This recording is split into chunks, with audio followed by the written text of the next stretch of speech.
if you're working on a setup in practice and you're just working on going through the motion, okay, the leg that I'm going to penetrate with is out front. Puts me closer to my opponent. I have inside tie. And you could do this like 50 times.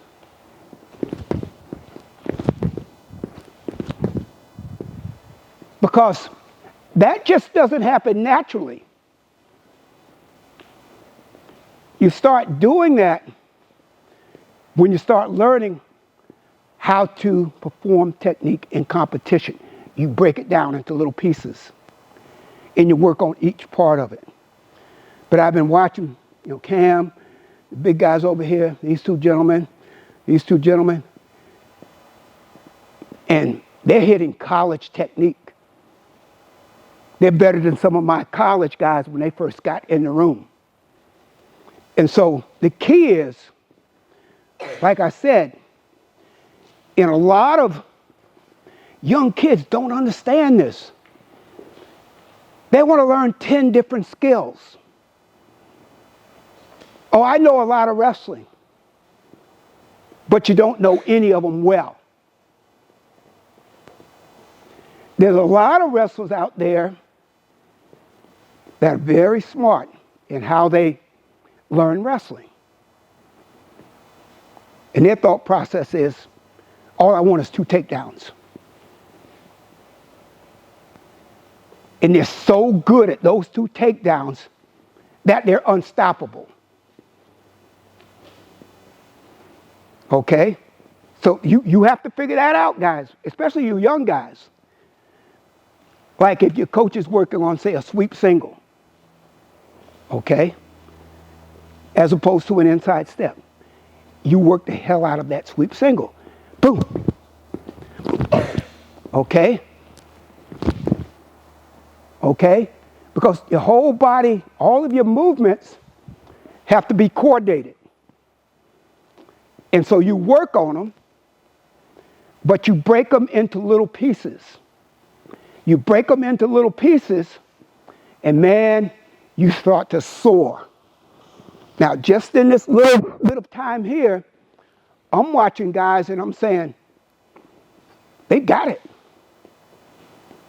But when I leave here, or you leave your practice room, and you come back the next week, and you don't hit that skill one time, and you go back to it once every couple weeks, you don't have anything.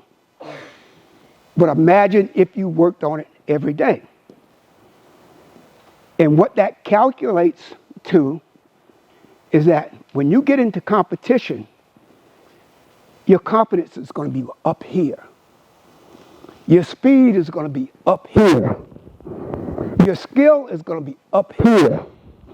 The number of times that you win is going to be up here. And while I'm talking about that, you want to be a very good wrestler.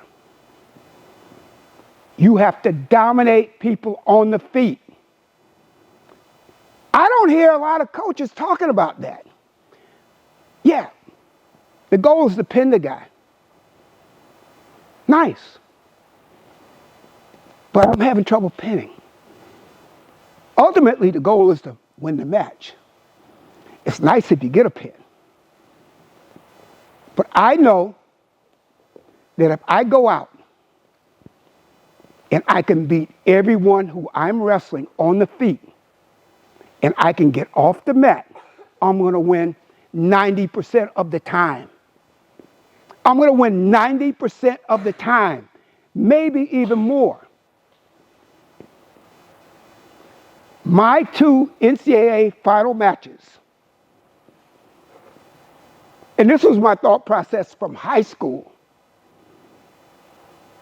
No one scores on me on the feet. I scored 25 points. My opponents, I think they scored either 7 or 9, but I didn't give up any takedowns in 2 final matches.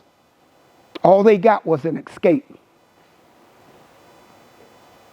And that's exactly what I'm talking about. Hey, you get off the bottom, you got Granby's, you got things I need to watch out for. But guess what? You're not going to score on me. And if there's a takedown, I'm going to get that takedown. That's a thought process, guys. You know, you can look at it and say, Coach Adams doesn't know what the hell he's talking about. Or you could say, maybe he knows what he's talking about. He's done it a few times. Mindset, I'm going to dominate people on the feet. You're never going to touch my legs. I'm going to stay in great position. I'm going to keep my knees flexed all through practice. I'm going to sprawl so quick, I'm going to hurt you. I'm going to get my legs back so quick and so hard, I'm actually going to hurt you. I don't mean to hurt you, but that's how hard I'm sprawling. When I was coaching in college, I could always tell if an opponent was pretty good about how well he protected his legs. If my guy came out, they took a quick shot, and boom, the guy's legs were back, hips were down. I'm like, oh, we got a match here. And so when you're working on sprawling in your practice room, and to be honest, a lot of teams don't spend enough time working on sprawling. They don't spend enough time working on sprawling. Okay? And that's a matter of developing foot speed, getting your legs back, dropping your hips. But it just doesn't happen because the coach talked about it or because we said it. It happens because you work on it. So if a coach comes out, and a lot of times it's maybe 5, maybe 10 sprawls, you do 20. You do 20 with the thought that I'm going to be so good at sprawling, no one's going to get to my legs. Now, these are simple concepts, but believe me, it takes you to a whole new level. It takes you to a whole new level immediately. So you got to keep those things in mind. Okay, the second part of the first tier. And our first tier was called what?